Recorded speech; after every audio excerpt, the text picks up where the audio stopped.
Bismillahirrahmanirrahim. Alhamdulillah nahmaduhu wa nasta'inuhu wa nastaghfiruh.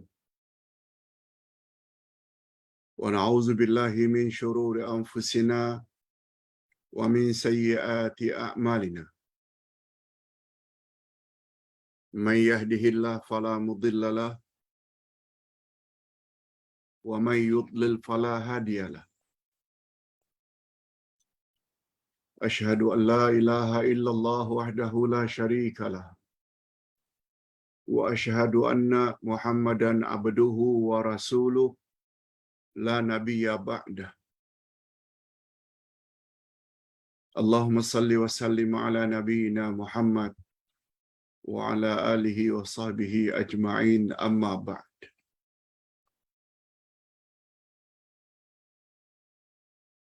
Hadirin dan hadirat serta para pemirsa yang saya hormati, Assalamualaikum warahmatullahi wabarakatuh. Alhamdulillah, kita bersyukur berkat taufiknya kita dapat sekali lagi hadir mendengar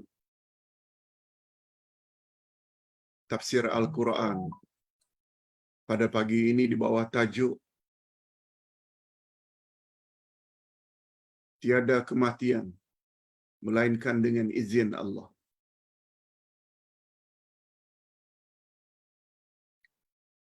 Topik ini sangat penting supaya kita jangan jadi orang yang takut tak menentu. Takut mati.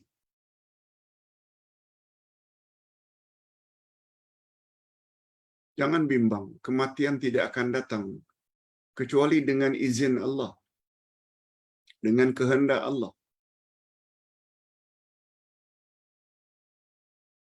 Gara-gara takut matilah akhirnya seseorang tidak berani memperjuangkan kebenaran dalam hidupnya.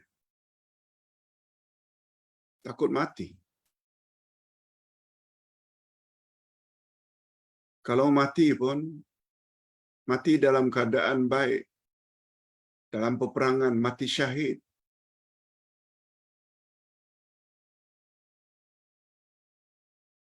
Walaupun berperang melawan orang-orang kafir, kalau Allah berkehendak tidak mati, tak akan mati. Itu maksudnya. Topik ini sangat bersesuaian dengan sikap sahabat-sahabat Nabi dalam perang Uhud. Kita langsung saja kepada topik. Pembahasan hari ini berdasarkan ayat 144-148 Ali Imran.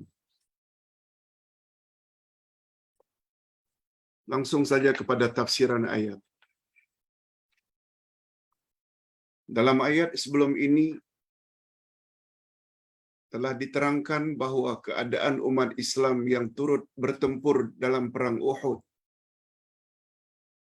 menjadi kelam kabut setelah mereka diserang hebat oleh orang-orang kafir Mekah yang dipimpin oleh Abu Sufyan. Kelam kabut, tak menentu.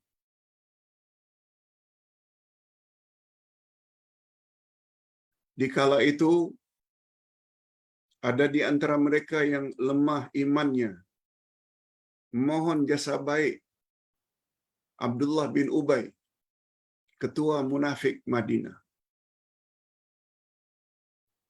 Apa kata mereka? Wahai Abdullah bin Ubay, tolonglah kamu usahakan supaya kami mendapat perlindungan dari Abu Sufyan. Abu Sufyan itu panglima kafir musyrikin yang menjadi panglima bagi orang-orang kafir musyrikin. Mereka minta supaya Abdullah bin Ubay, ketua munafik Madinah, memohon agar mereka dilindungi, tidak dianiaya, tidak dibunuh oleh Abu Sufyan. Lihat, begitu lemahnya iman mereka.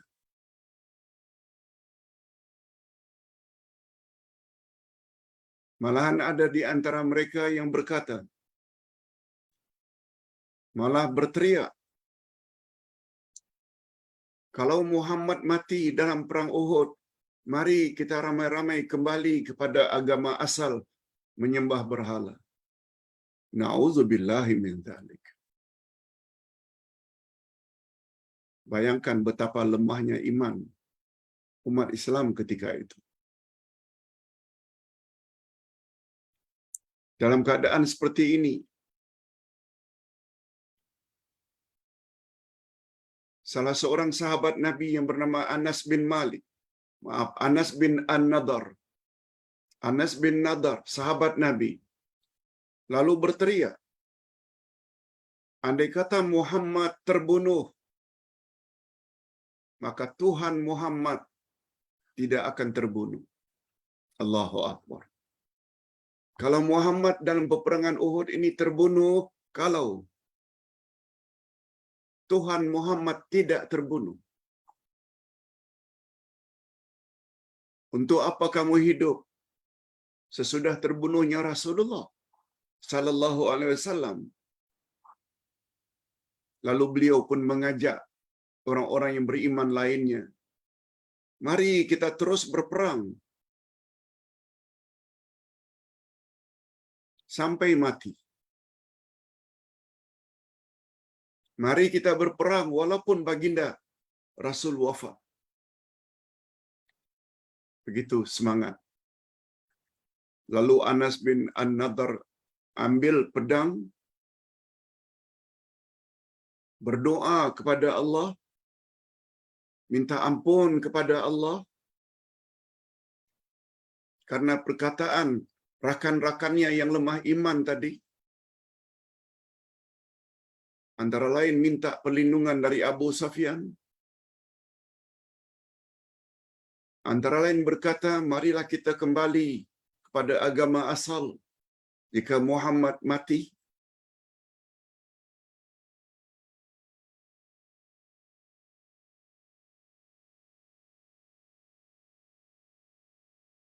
Anas bin An-Nadar mohon agar Allah ampun dosa-dosa para sahabat yang berkata demikian. Lalu beliau pun mengambil pedangnya, terus bertempur sehingga beliau mati syahid.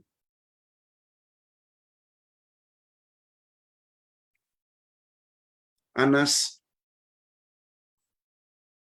layak mendapat mati syahid. Anas telah mendapat reda Allah. Mati syahid.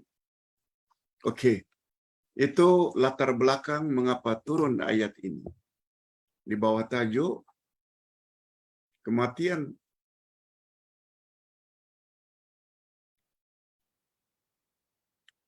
tidak akan menimpa seseorang kecuali dengan izin Allah.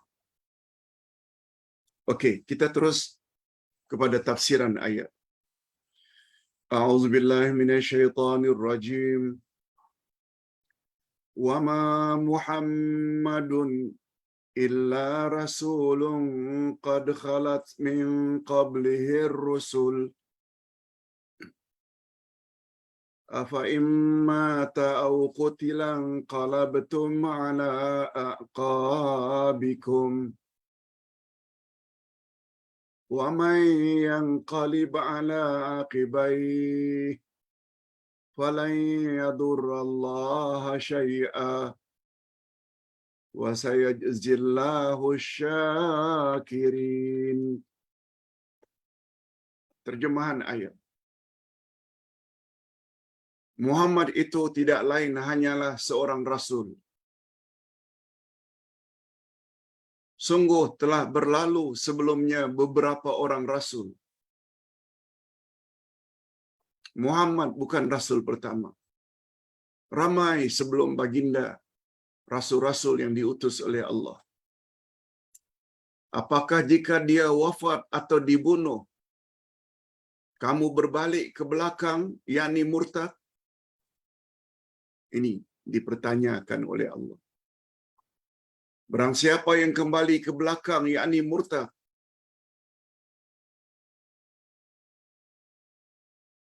maka dia tidak dapat mendatangkan mudarat kepada Allah sedikit pun. Kamu tanggung sendirilah. Namun Allah sedikit pun tidak terkesan.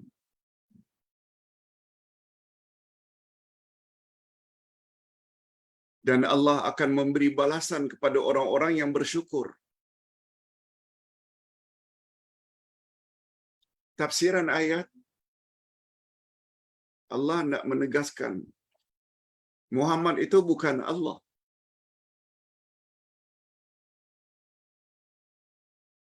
Derajat beliau paling tinggi Rasulullah. Tugas beliau menyampaikan kebenaran ilahi kepada umat. Oleh sebab itu, apabila baginda meninggal dunia, wafat, sebab itu akhirnya kamu jadi kafir balik, kekafiranmu sedikit pun tidak menjejaskan kebesaran Allah. Bila kamu ikut ajaran Muhammad, berjuang bersama-sama baginda, yang untung adalah kamu, bukan aku. Tapi terhadap ajaran Nabi Muhammad, perintah Nabi Muhammad kamu langgar, malah bercadang ingin keluar dari Islam. Itu juga mesti kamu tanggung sendiri.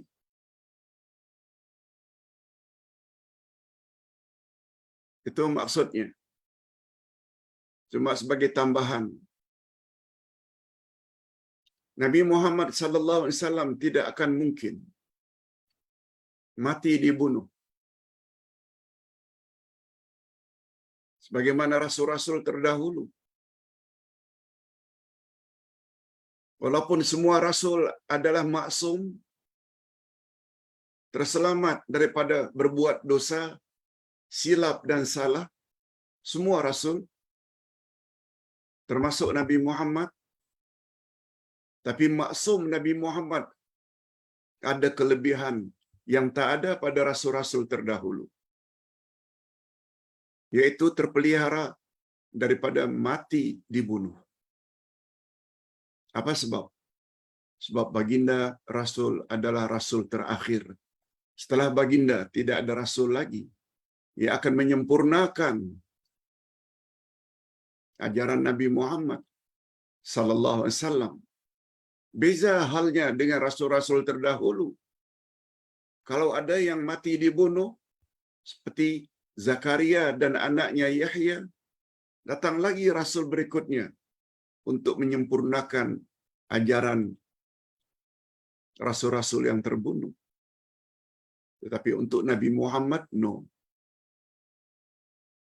Sebabnya maksumnya Nabi Muhammad ada dua, maksum terpelihara daripada kesalahan, dosa.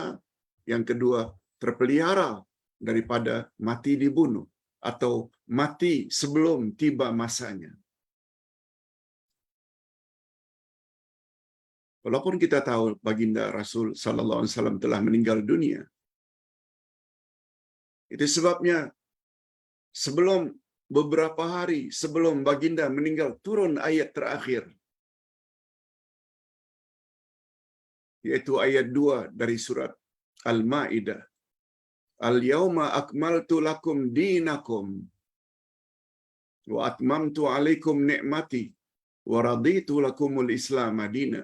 Pada hari ini telah kusempurnakan bagimu agamamu, hai Muhammad. Tak lama setelah turun ayat itu baginda wafat.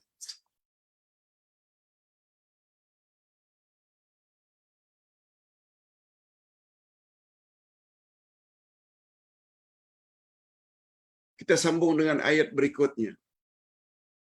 وَمَا كَانَ لِنَفْسٍ أَن تَمُوتَ إِلَّا بِإِذْنِ اللَّهِ كِتَابًا مُؤَجَّلًا وَمَن يُرِدْ ثَوَابَ الدُّنْيَا نُؤْتِهِ مِنْهَا وَمَن يُرِدْ ثَوَابَ الْآخِرَةِ نُؤْتِهِ مِنْهَا وَسَنَجْزِي الشَّاكِرِينَ. Terjemahan harfiah. Sesuatu yang bernyawa tidak akan mati melainkan dengan izin Allah. Nah, ini dia ayatnya. Sesuatu yang bernyawa, tak kira manusia ke binatang ke, siapa saja yang mati, yang bernyawa, tak akan mati kecuali dengan izin Allah. Sebagai ketetapan yang telah ditentukan waktunya oleh Allah. Sebagaimana firman Allah, kullu nafsin dha'iqatul maut. Tiap-tiap yang bernyawa mesti mati. Wa idza jaa ajaluhum la yastakhiruna sa'atan wa la yastaqdimun. Bila ajal kematian dah tiba, ia tak boleh diundurkan atau dimajukan walau sesaat. Kematian akan datang on time.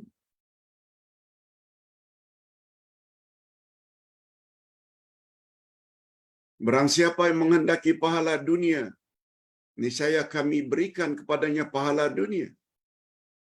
Siapa yang menghendaki pahala akhirat, kami akan berikan padanya pahala akhirat. Dan kami akan memberi balasan kepada orang-orang yang bersyukur.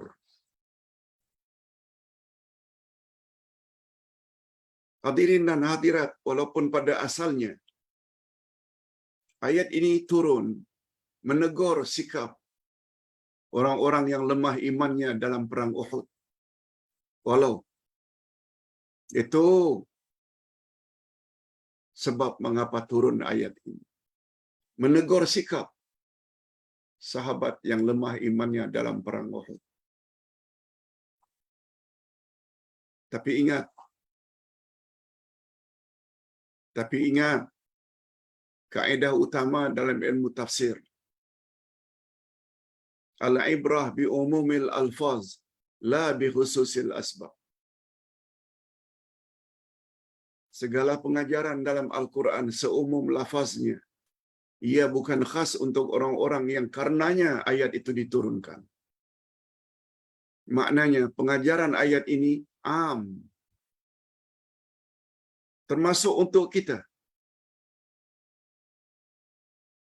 Jangan lemah dalam menegakkan kebenaran. Jangan lemah dalam menyebar kebenaran. Jangan jadi orang yang penakut.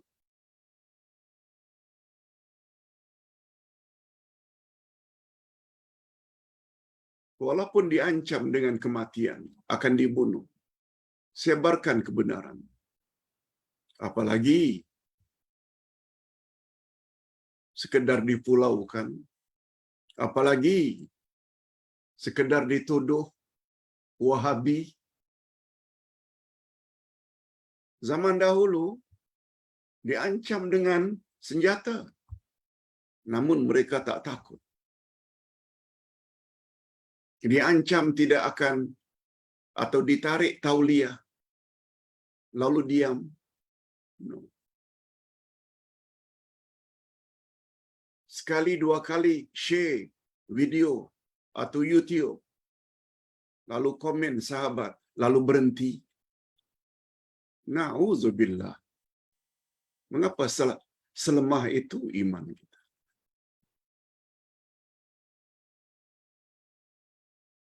Jangan lemah. Asalkan kita sampai dengan sopan santun. Asalkan jangan dalam bentuk memaksa. Dedahkan saja kebenaran.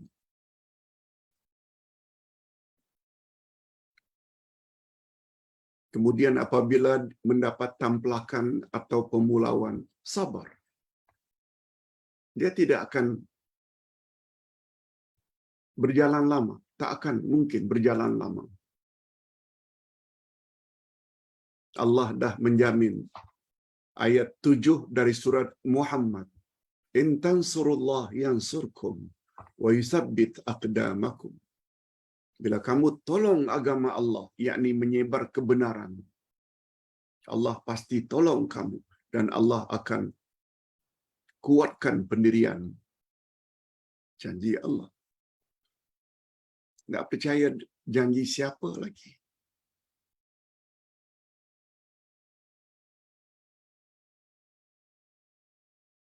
Dan Allah berjanji akan memberi balasan kepada orang-orang yang bersyukur. Ekoran daripada kesyukuran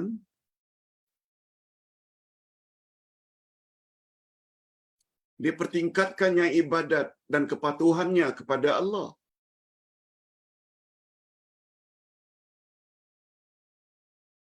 Itu rahasianya. Sebagaimana kuliah subuh Ustaz hari Sabtu yang lalu.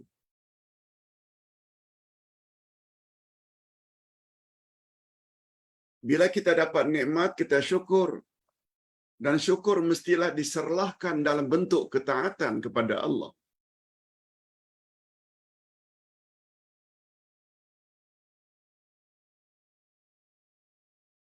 Rukun syukur ada 3. Pertama, ucap dengan lidah Alhamdulillah.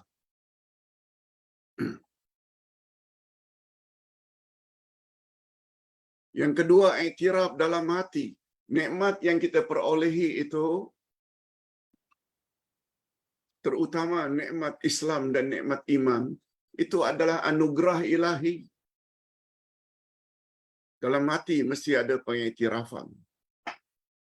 Bukan setakat usaha kita. Allah yang bagi. Nah, yang ketiga, rukun syukur. Al-amal bil arkan. Laksanakan dengan anggota. Suruhan-suruhan Allah. Buat larangan-larangan Allah jauhi. Baru layak mendapat reda Allah. Sebagaimana yang Ustaz jelaskan panjang lebar, fadilat reda Allah pada kuliah subuh pagi ini. Di salah satu surau Jumaat.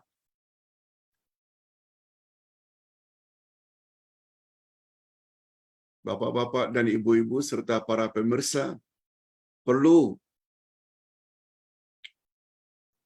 dengar kuliah subuh pagi tadi, yaitu tafsiran dari beberapa ayat surat Al-Ghashiyah.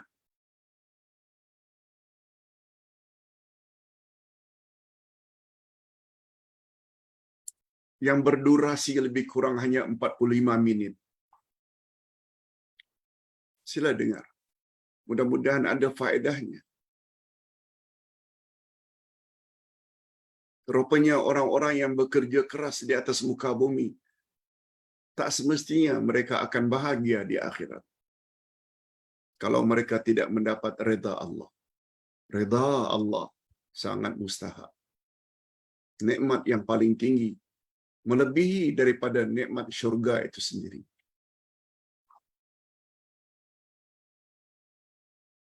Hadirin dan hadirat rahimakumullah. Kita teruskan dengan ayat berikut.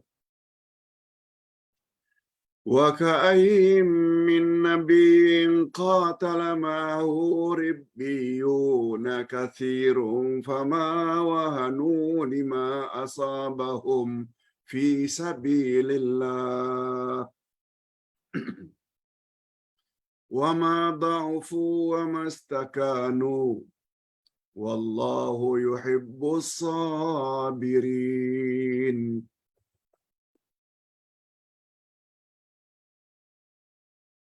Dan berapa banyaknya nabi yang berperang bersama-sama mereka sejumlah besar dari pengikutnya, yang bertakwa. Mereka tidak menjadi lemah karena bencana yang menimpa mereka. Tidak lemah karena bencana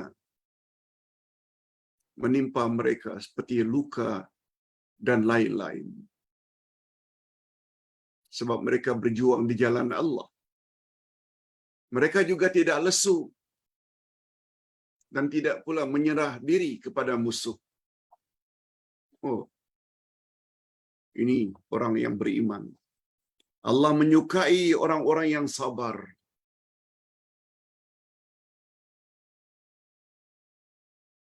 Hadirin dan hadirat, memperjuangkan kebenaran, kemudian kita sabar menghadapi segala bentuk cobaan.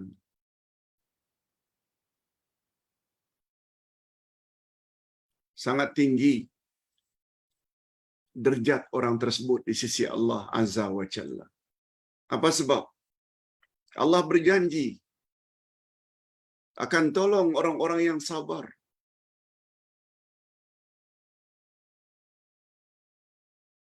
Allah bersama dengan orang-orang yang sabar. Allah bersama orang-orang yang menegakkan kebenaran.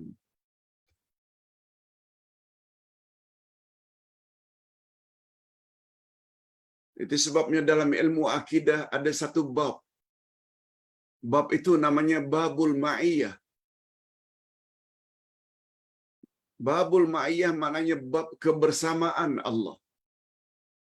Allah bersama makhluk.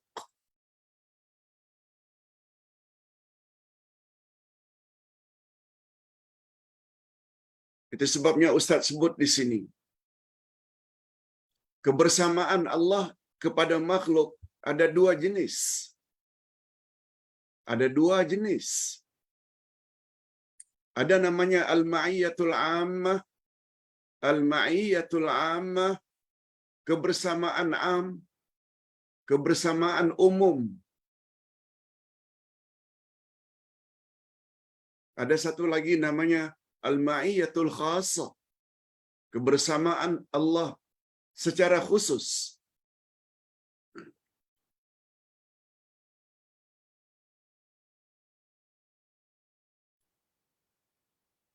Coba dengar baik-baik penjelasan kedua-dua jenis kebersamaan Allah ini. Al-Ma'iyyatul Khassah, Al-Ma'iyyatul Ammah, kebersamaan umum, maknanya Allah Maha mengetahui.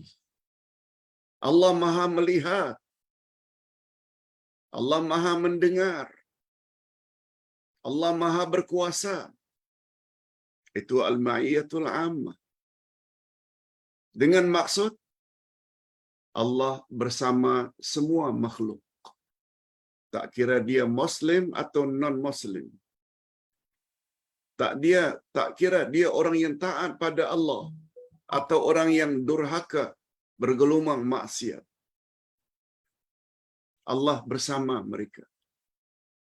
Tapi terbatas kepada Al-Ma'iyyatul Ammah yang membawa makna Allah mengetahui. Betul tak? Allah bukan hanya mengetahui kita yang tadi malam bangun untuk tahajud witir. Allah mengetahui tak? Allah melihat tak? Allah mendengar tak apa yang kita minta tadi malam?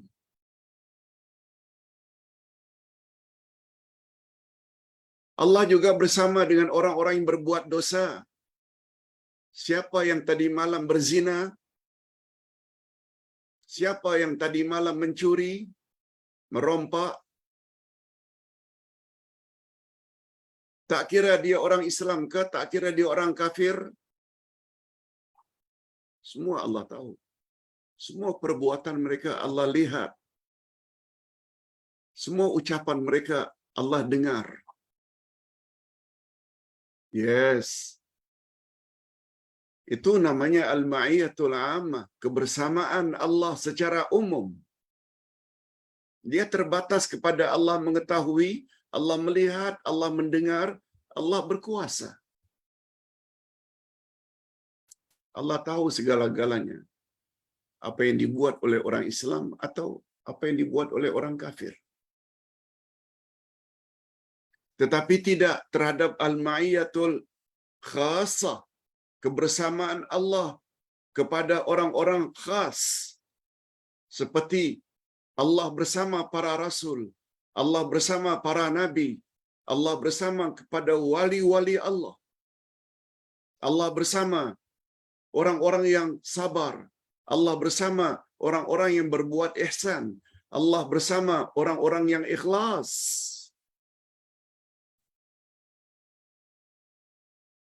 Selain membawa makna sebagaimana kebersamaan umum, Allah lihat, Allah dengar, Allah berkuasa, Allah mengetahui, ada tambahannya, Allah bantu, Allah tolong. Itu hanya untuk orang-orang yang tergolong ke dalam al-ma'iyyatul khassah. Betul kita bukan nabi?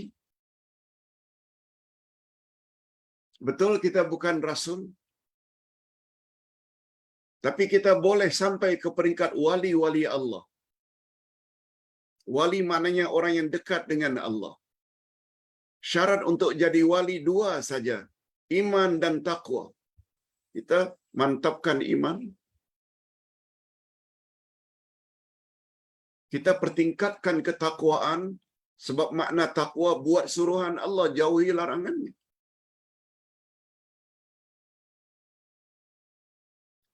Sesungguhnya Allah bersama dengan orang-orang yang bertakwa. Kita boleh bertakwa. Innallaha ma'al muhsinin. Sesungguhnya Allah bersama orang-orang yang berbuat ihsan. Kita boleh berusaha untuk orang yang berbuat ihsan terhadap mak bapa. Innallaha ma'as sabirin. Sungguhnya Allah bersama orang-orang yang sabar. Semuanya ini kebersamaan khas. Oleh sebab itu, bila kita sabar, Allah akan tolong. Bukan setakat Allah mengetahui, melihat. Allah bukan setakat mengetahui isteri yang didera oleh suaminya yang jahat. Sama ada penderaan physically atau penderaan mentally, Allah bukan sekedar tahu. Allah lihat, Allah dengar kesabaran si isteri. Dan Allah akan tolong isteri yang sabar itu. Atau sebaliknya, suami perlu sabar. Andai kata didera oleh suami, oleh isteri.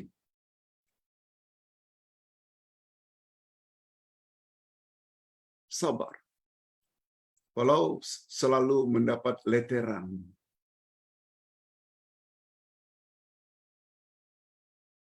Sabar dalam mendidik isteri.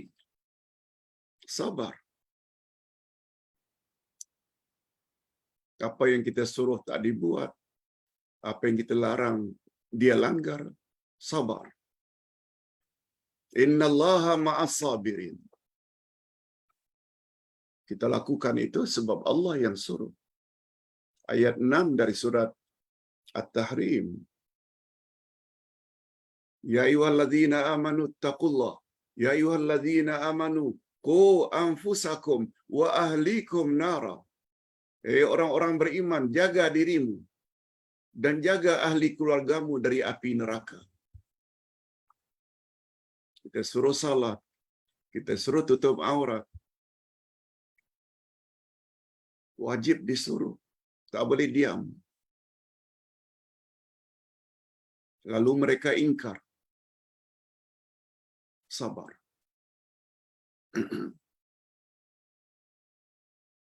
Kita wajib selamatkan anak cucu daripada api neraka. Tidak semua anak yang taat, tidak semua cucu yang taat. Sabar. Ini yang dimaksudkan al-ma'iyatul khassah. Selain Allah mengetahui, melihat, mendengar, berkuasa terhadap orang yang sabar, Allah tolong. Macam mana bentuk pertolongan Allah? Terserah Allah.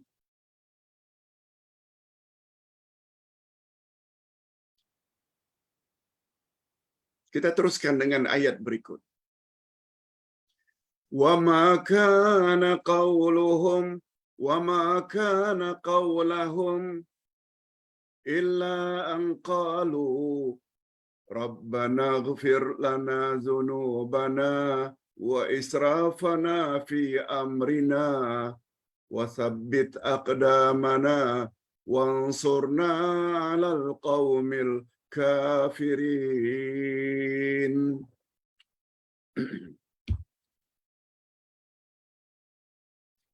Tidak ada doa mereka selain ucapan. Ini dia, orang-orang yang sabar tadi.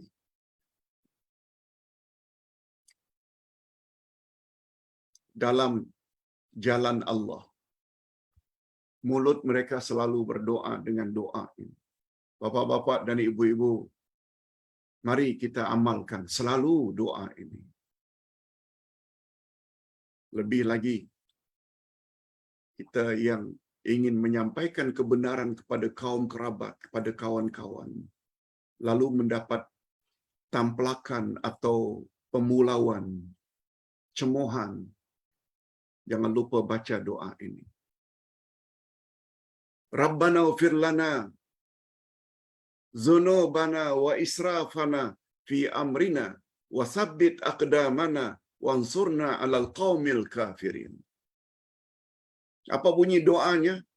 Ya Tuhan kami, ampunkanlah dosa-dosa kami dan tindakan-tindakan kami yang keterlaluan atau berlebih-lebihan dalam urusan kami, dan tetapkanlah pendirian kami, ya Allah, dan tolonglah kami terhadap kaum yang kafir. Kalau boleh jangan lupa baca doa ini selepas selesai salat. Dalam salat juga boleh. Sama ada dalam sujud, walaupun ini ayat Quran tapi dia dalam bentuk doa, boleh. Walaupun dalam sujud. Dengan niat doa. Atau setelah selesai tahiyat akhir, fil alamina innaka hamidum majid. Setelah minta dilindungi dari fitnah kubur, fitnah azab neraka, fitnah hidup mati, dan fitnah dajjal, sambung dengan ayat ini. Rabbana ighfir lana dzunubana wa israfana fi amrina wa tsabbit aqdamana wansurna 'alal qaumil kafirin. Yang kita minta 4 perkara. Ya Allah, ampunkanlah dosa-dosa kami. Ya Allah, ampunkan jugalah sifat kami yang keterlaluan, terlajak.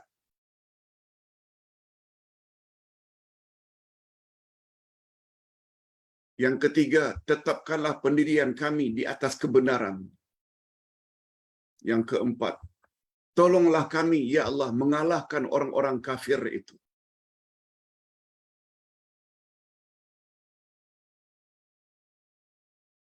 Ayat 147 surat Ali Imran.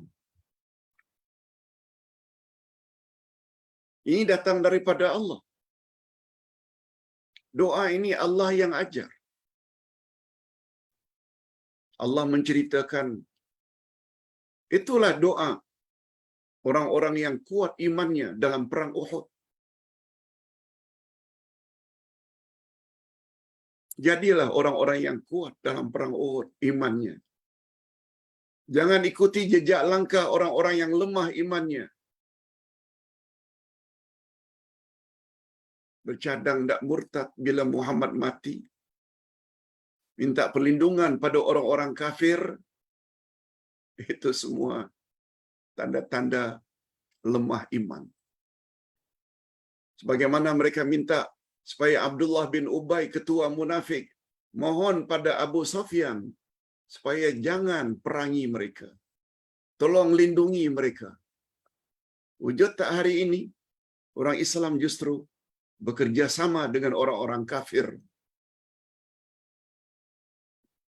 Nampak sangat lemahnya iman. Sedangkan permintaan kita, ya Allah, bantulah kami untuk mengalahkan orang-orang kafir itu yang senantiasa ingin mengganggu ketenteraman kami dalam beribadat, mengganggu perlembagaan kami. 4 perkara. Pertama, minta ampun sebab kita banyak dosa. Yang kedua, minta ampun karena kita kadang-kadang terlajak, keterlaluan dalam bersikap. Yang ketiga, minta diteguhkan pendirian. Wathabbit aqdamana. Yang keempat, minta agar dilindungi, agar dimenangkan dalam melawan orang-orang kafir. Kita ulang sekali lagi bunyi doa. Rabbana ighfir lana dzunubana wa israfana fi amrina wa tsabbit aqdamana wansurna 'alal qaumil kafirin. Ustaz teringat pada ayat 147 juga. Kalau ini 147 Ali Imran. Ustaz selalu sebut ayat 147 Al-Baqarah. Ingat, number ayatnya sama, 147. Al-Baqarah, surah sebelum ini, Al-haqqu min rabbik, fala takunanna minal muntarin. Kebenaran itu adalah segala yang datang dari Tuhanmu. Oleh sebab itu jangan kamu ragu-ragu lagi. Itu 147 Al-Baqarah. 147 Ali Imran pula doa yang diajar oleh Allah, yang diberitahu oleh Allah. Dan doa ini adalah kebenaran sebab dia datang daripada Allah. Allah setuju sangat dengan doa orang-orang yang kuat imannya dalam perang Uhud. Peperangan kita pada hari ini terhadap orang kafir tidak kurang beratnya. Walaupun bukan bersifat physically, tapi dia lebih bersifat al-ghazwul fikri, yaitu perang ideologi. Kita ingin menyampaikan kebenaran ilahi, terutama tauhid, iman pada Rasul, iman pada Al-Quran, beribadat, menjadikan Rasulullah sebagai role model. Orang kafir coba hina Quran, coba hina Allah, coba hina Nabi Muhammad. Kita tidak. Itu maksudnya. Selain berusaha, jangan lupa doa ini. Boleh dibaca dalam sujud, boleh dibaca sebelum salam, kalau itu dalam salat, juga ketika tahajud, witir, sepertiga akhir malam, minta pada Allah. Dan Allah tak pernah mungkir janji.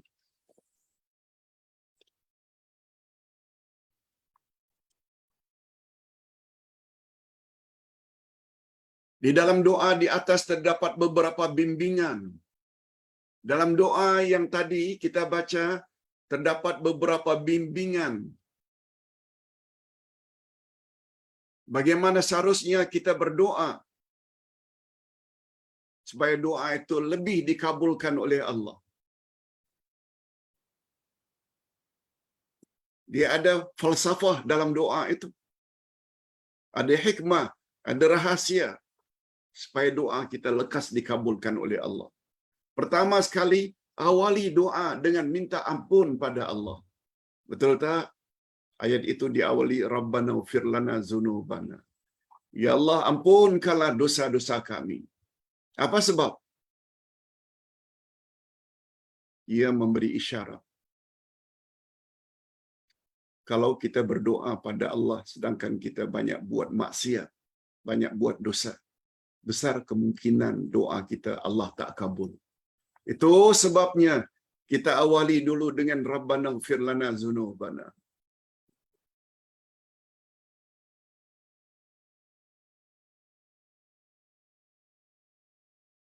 Mendahulukan doa dengan memohon ampunan kepada Allah.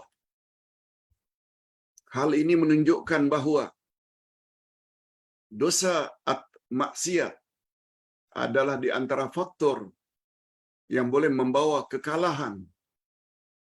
Kekalahan.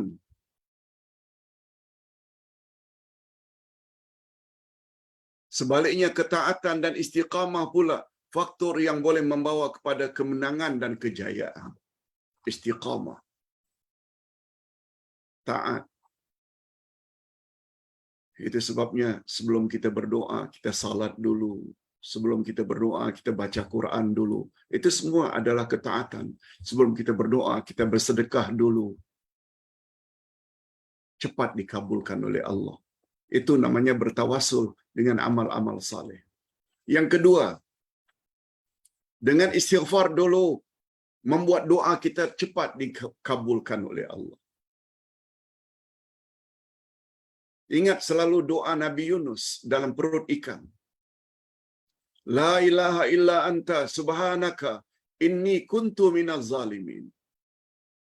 Tiada Tuhan yang berhak disembah melainkan Allah. Betul tak itu adalah zikir yang paling afdal? La ilaha illallah. Sama dengan makna la ilaha illa anta. Subhanaka, iaitu mensucikan Allah dari segala keaiban. Dan yang ketiga, inni kuntu minaz zalimin. Aku banyak buat dosa, ya Allah. Itu. Dia mengandung isyarat minta ampun. Buat pengakuan yang kita ini lemah, kerdil. Langsung Allah kabulkan doanya. Perintahkan ikan supaya timbul dan muntahkan Yunus di tepi pantai. Yang ketiga, walaupun jumlah bilangan mereka banyak, lebih banyak daripada perang Badar. Dan ini sebagaimana yang ditunjukkan oleh ayat. Ayat tadi sebut Ribbiyuna kathir. Sejumlah besar dari pengikut-pengikutnya. Ini kisah zaman dahulu. Tak semestinya dalam perang Uhud. Namun mereka, walaupun jumlah mereka ramai, mereka tetap memohon pertolongan Allah. Sebab mereka tahu kemenangan bukan terletak pada banyaknya tentera.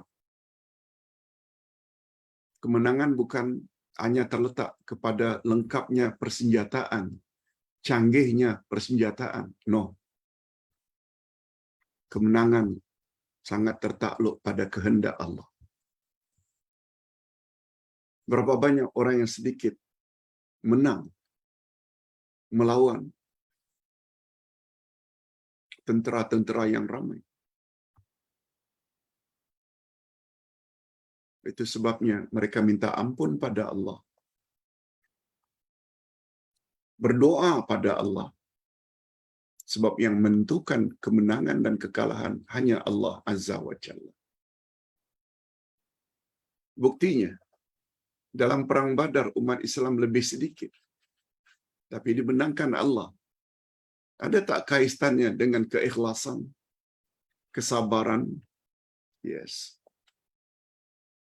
Umat Islam dalam perang Uhud betul tak lebih ramai? Mengapa dikalahkan oleh Allah? Allah enggan turunkan malaikat membantu mereka sebagaimana Allah turunkan malaikat beribu-ribu dalam perang Badar. Karena mereka tidak ikhlas. Lebih kepada keduniaan. Lebih kepada rampasan harta atau rampasan perang. Harta rampasan perang. Hadirin dan hadirat, tidak salah. Itu sebabnya Allah sebut pada ayat yang terakhir, فآتاهم الله ثواب الدنيا وحسن ثواب الآخرة والله يحب المحسنين. Karena itu Allah memberi kepada mereka pahala di dunia dan pahala baik di akhirat. Dan Allah menyukai orang-orang yang berbuat kebaikan. Ini memberi isyarat kita tidak salah meminta kebaikan di dunia, sebagaimana kita minta juga kebaikan di akhirat. Ini ditandakan oleh ayat Al-Quranul Karim yang kita selalu sebut-sebut doanya. Rabbana atina fid dunya hasanah wa fil akhirati hasanatan wa qina azabannar. Ayat 201 surat Al-Baqarah. Ya Allah, berilah kami kebaikan di dunia dan berilah kami kebaikan di akhirat dan hindarkan kami dari azab api neraka. Tak salah, asalkan bila kebaikan di dunia telah dibagi, jangan sampai lupa kepada Allah. Minta, tidak ada salahnya. Minta kepada Allah kebaikan dunia dan kebaikan akhirat. Asal jangan sampai bila diberi oleh Allah kebaikan di dunia membuat kita leka dan lupa kepada Allah Subhanahu wa taala. Itu sebabnya Islam melarang orang yang terlalu zuhud. Terlalu zuhud maknanya yang dipikirnya agama saja, yang dipikirnya akhirat saja. Tak mau makan daging, tak mau punya laptop, tak mau punya handphone, tak mau beli aircon, walaupun mampu. Itu namanya orang yang terlalu zuhud. Tak mau beli rumah yang bagus, tak mau beli kenderaan yang selesa. Padahal Nabi Muhammad sallallahu alaihi wasallam pernah sebut, kebahagiaan di dunia ini ada 3. Pertama, memiliki rumah yang selesa. Yang kedua, memiliki kenderaan yang selesa. Dan yang ketiga, memiliki pasangan yang saleh atau salihah. Nabi yang sebut.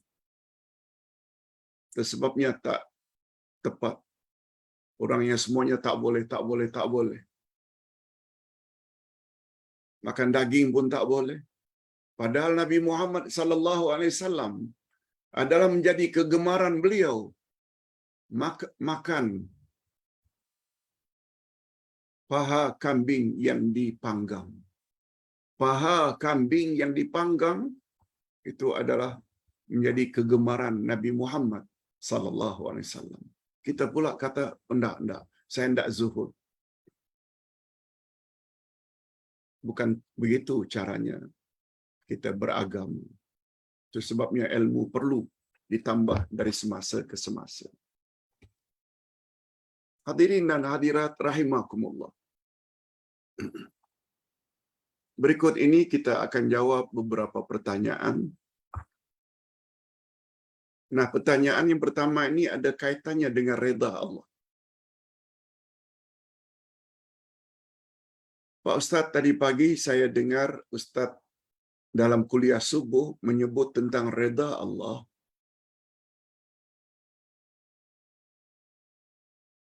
Nilainya lebih tinggi daripada syurga itu sendiri.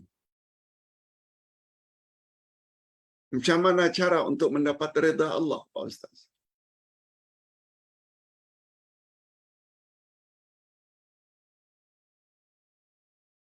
Pertanyaan ini supaya saya lebih mantap lagi, clear lagi. Ustaz ulang. Apa yang Ustaz sebut tadi di dalam kuliah subuh.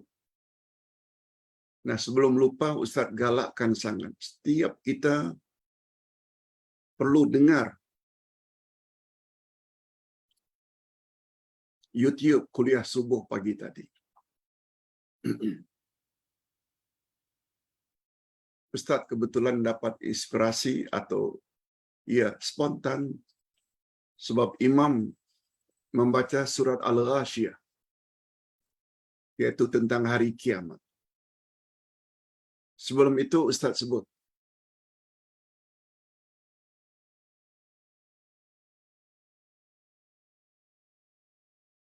pada suatu hari Nabi Muhammad sallallahu alaihi wasallam mendengar seorang wanita membaca surat Al-Ghasyiyah. Hal ataka hadithul Ghasyiyah. Pada suatu malam, Nabi lalu dengar seorang wanita membaca surat Al-Ghasyiyah. Lalu Nabi langsung respon, "Na'am, qad ja'ana." Dalam Islam kita perlu respon terhadap ayat-ayat Quran yang kita dengar. Sebab ayat itu berbunyi, "Sudah datangkah kepadamu berita tentang kedatangan hari kiamat?" Pertanyaan itu dijawab oleh Nabi. Naam, benar. Qad ja'ana. Sudah datang kepada kami berita tentang hari kiamat. Begitulah. Setelah itu Allah Subhanahu wa taala sebut, wujuhun yawma idzin khashi'ah. Sungguh banyak pada hari kiamat wajah-wajah yang muram tertunduk, sedih. Amilatun nasibah. Padahal dulu di dunia mereka bekerja keras sampai penat. Tasla naran hamiyah. Mereka dilempar dalam api neraka. Padahal dulu bekerja keras di atas muka bumi. Bukan hanya itu. Tusqa min ainin aniyah. Di dalam neraka mereka diberi minum air yang mendidih. Panas yang bersangatan.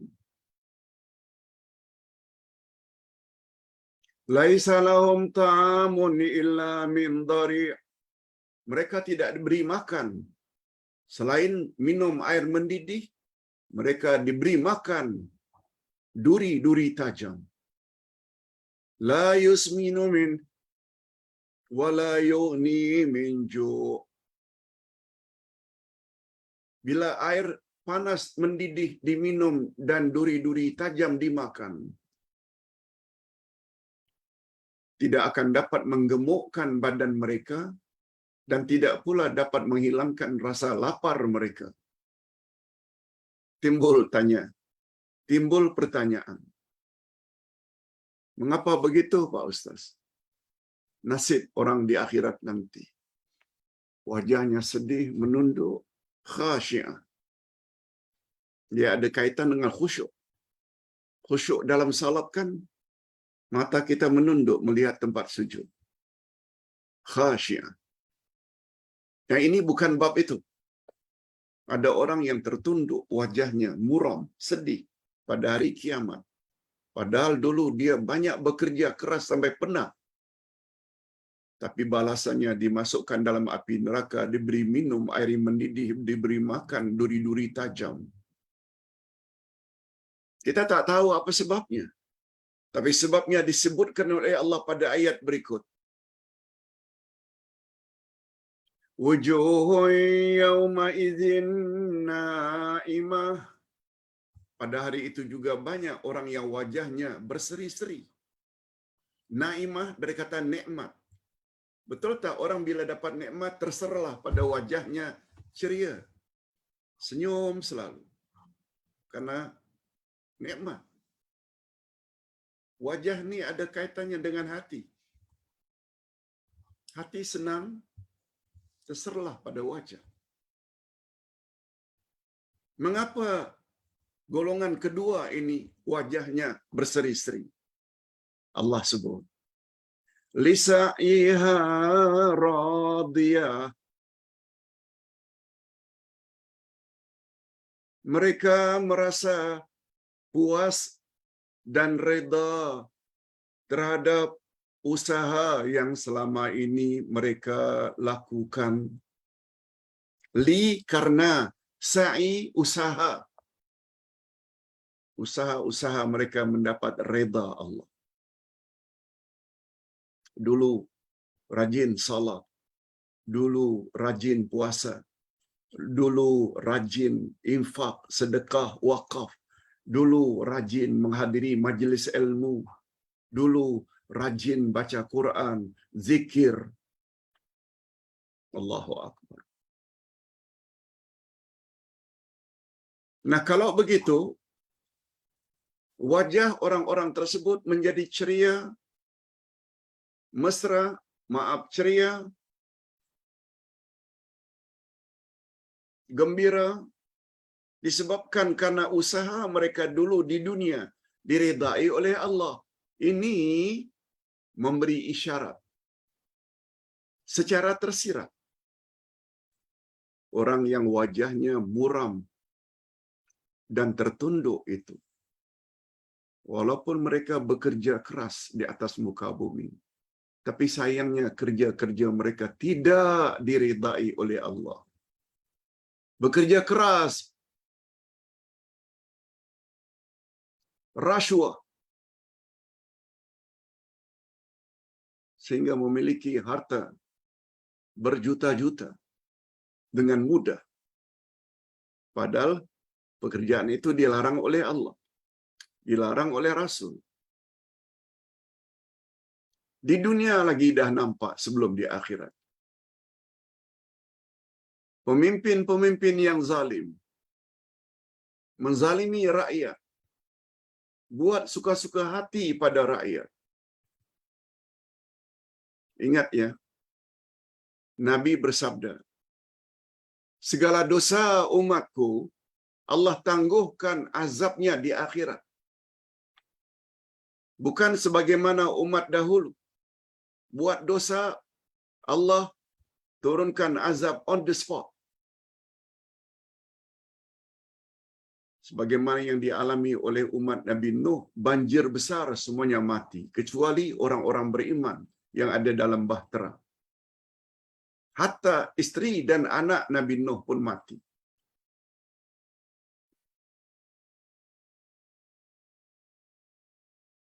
Kaum Nabi Lut dibalikkan oleh Allah kota Sodom, akhirnya menjadi laut mati. Kecuali orang-orang yang beriman kepada Nabi Lut.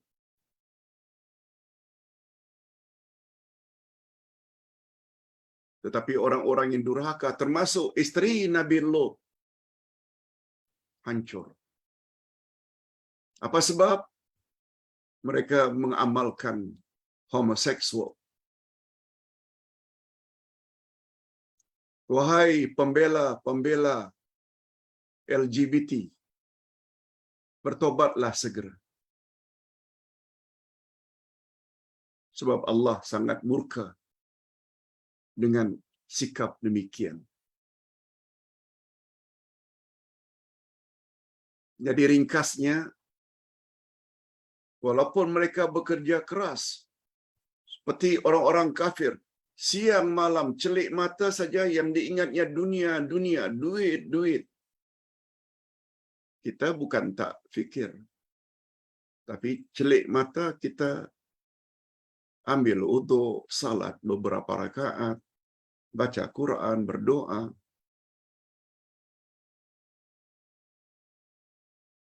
Kemudian kita pergi mencari rezeki yang halal, ambil kuali, goreng karipap, buat nasi lemak, itu dunia juga.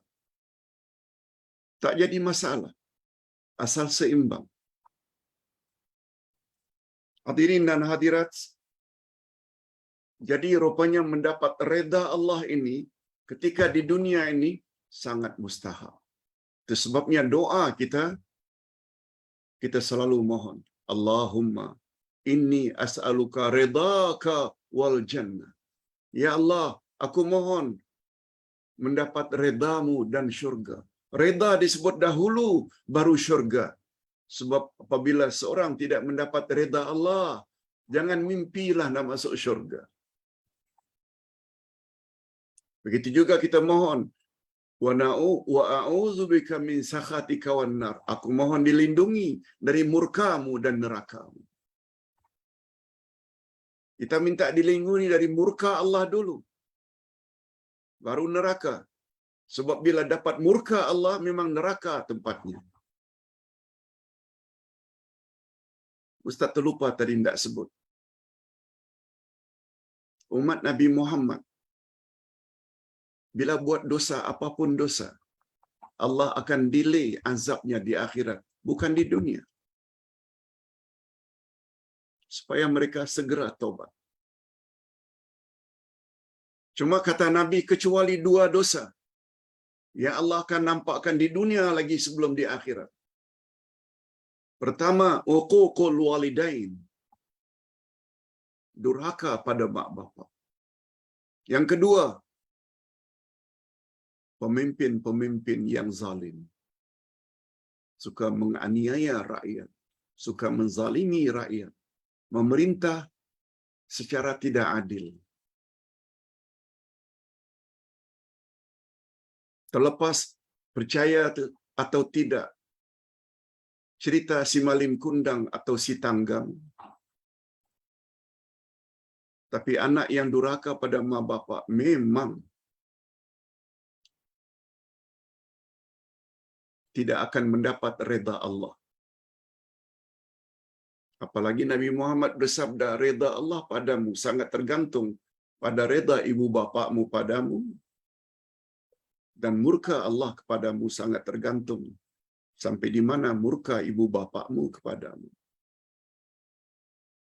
Nah, yang kedua, berapa banyak pemimpin-pemimpin yang zalim di dunia lagi sudah nampak lari dari negeri yang dia memerintah. Contohnya Reza Pahlavi di Iran, lari menyelamatkan diri ke Amerika.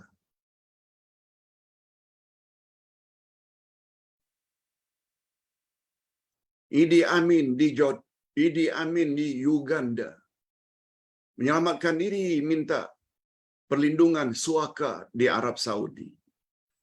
Marcos dengan istrinya Imelda lari daripada Filipina minta perlindungan suaka di Amerika. Nah, kiaskanlah dengan pemimpin-pemimpin yang lain. Lihat, itu kata Nabi. 2 dosa ini Allah akan nampakkan di dunia lagi sebelum di akhirat. Nah, hadirin dan hadirat, pertanyaan yang kedua. Sebelum Ustaz masuk menjawab soalan yang kedua, nasihat Ustaz, jangan lupa dengar kuliah subuh pagi tadi, iaitu tentang tafsir ringkas surat Al-Ghasyiyah. InsyaAllah berfaedah.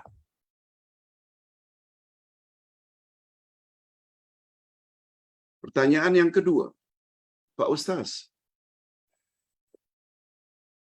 ini berkaitan dengan dengan pertanyaan semalam. Kalau kita tidak dilarang ziarah tetangga kita yang mati, non-Muslim, tapi baik.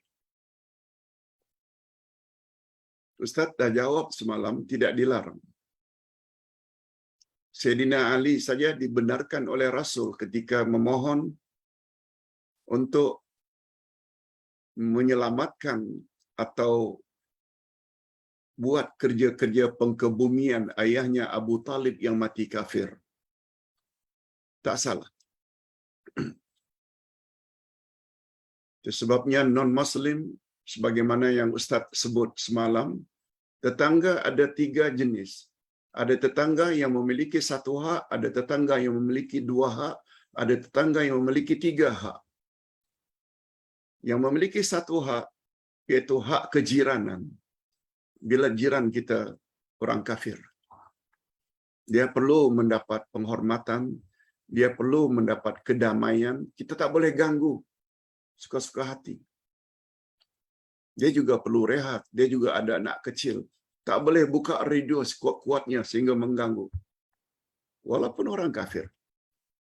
Malah Nabi Muhammad sallallahu alaihi wasallam pernah ketika menyembelih kibash, hadiahkan daging kambing ini kepada Yahudi yang berdekatan rumah baginda. Sampai begitu. Namun demikian, timbul pertanyaan. Ketika saya hadir, Pak Ustaz,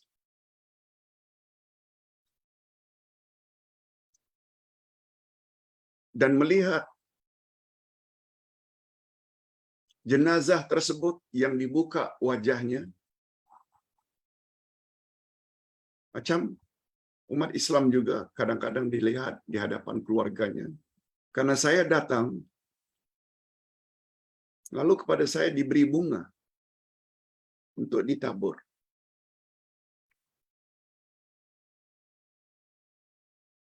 Lalu saya enggan.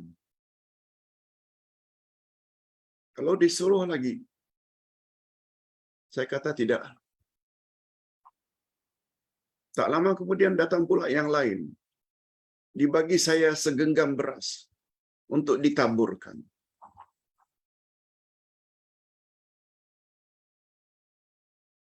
Lalu saya macam serba salah, dilema. Mereka kenal saya, mereka baik. Lalu untuk meraihkan dengan rasa berat hati, saya ambil lalu saya tabur. Tapi Allah Maha mengetahui, hati saya tak reda. Sebab saya kira itu adalah ritual ibadat cara mereka dalam meraihkan jenazah. Apa yang patut saya buat, Pak Ustaz? Ustaz jawab secara ringkas. Bila bangsa Cina meninggal dunia, mereka kadang-kadang menangis dan menangis. Waktu kecil-kecil dulu, selalu lihat suasana seperti ini. Anak-anak orang Islam, bila join, turut menangis, dikasih duit. Tujuannya untuk dapat duit. Amalan macam itu tak boleh. Memang dalam Islam memang dilarang. Meratap kematian. Kalau sekedar tergenang air mata, itu biasa. Sebab sudah fitrah, bila sedih, keluar air mata. Tak dosa. Tapi menangis, meratap-ratap, tak boleh. Dengan kata lain, kita tak boleh join. Sebab itu adalah ibadat mereka. Begitu juga tidak pernah datang dari Nabi tabur-tabur bunga. Sebagaimana juga orang Islam masih buat lagi perkara tersebut. Jangan. Curah air lagi. Bukan dari Nabi SAW. Amal-amal semacam itu jangan dilakukan. Jadi jawaban terhadap penanya, tak mengapa. Karena Anda dalam keadaan dilema, serba salah. Tolak salah, terima salah. Akhirnya buat, Ustaz kata, segera minta ampun pada Allah. Sebab Allah mengetahui apa yang ada di dalam hati Anda. Itu saja. Cuma, lain kali bila ziarah seperti itu, segera nampakkan muka. Janganlah terlalu dekat dengan jenazah, sehingga akhirnya diminta untuk tabur beras atau tabur bunga. Itu saja caranya. Next time. Ustaz kira cukup sampai di sini dulu. Mudah-mudahan ada manfaatnya. Kita akhiri dengan doa. Alhamdulillahirrabbilalamin. Wassalatu wassalamu ala asyrafil anbiya'i wal mursalin. Wa ala alihi wa sahbihi ajma'in. Rabbana ighfir lana dzunubana wa liwalidina warhamhum kama rabbawna shighara. Rabbana hab lana min azwajina wa dhurriyyatina qurrata a'yun waj'alna lil muttaqina imama. Ya Allah, ampunkanlah dosa kami dan dosa kedua ibu bapa kami, dan cucurilah mereka rahmat-Mu, ya Allah, sebagaimana mereka telah didik kami sejak dari kecil. Ya Allah, berilah kami pasangan hidup dan zuriat keturunan yang menyedapkan pandangan mata dan hati kami, dan jadikanlah kami pemimpin orang-orang yang bertakwa. Rabbana ighfir lana dzunubana wa israfana fi amrina wa tsabbit aqdamana wansurna 'alal qaumil kafirin. Ya Allah, ampunkanlah dosa-dosa kami, dan juga ampunkanlah keterlaluan kami dalam urusan kami yang berlebih-lebihan. Teguhkanlah pendirian kami, ya Allah, dan bantulah kami untuk mengalahkan orang-orang kafir. Birahmatika ya arhamar rahimin. Ya Allah, kami tahu bahwa kematian tidak akan menimpa kami kecuali dengan izin Engkau. Oleh sebab itu, panjangkanlah umur kami, agar kami dapat menambah lagi, memperbanyak bekal akhirat kami, memperbaiki amal saleh kami, supaya semua amal kami diterima oleh-Mu, ya Allah, sehingga kami layak bahagia di alam barzakh dan bahagia di alam akhirat. Wa sallallahu ala nabiyyina Muhammad wa ala alihi wa sahbihi ajma'in. Subhana rabbika rabbil izzati amma yasifun. Wa salamun alal mursalin. Walhamdulillahi rabbil alamin. Subhanakallahumma wa bihamdik. Asyhadu an la ilaha illa anta astaghfiruka wa atubu ilaik. Assalamualaikum warahmatullahi wabarakatuh.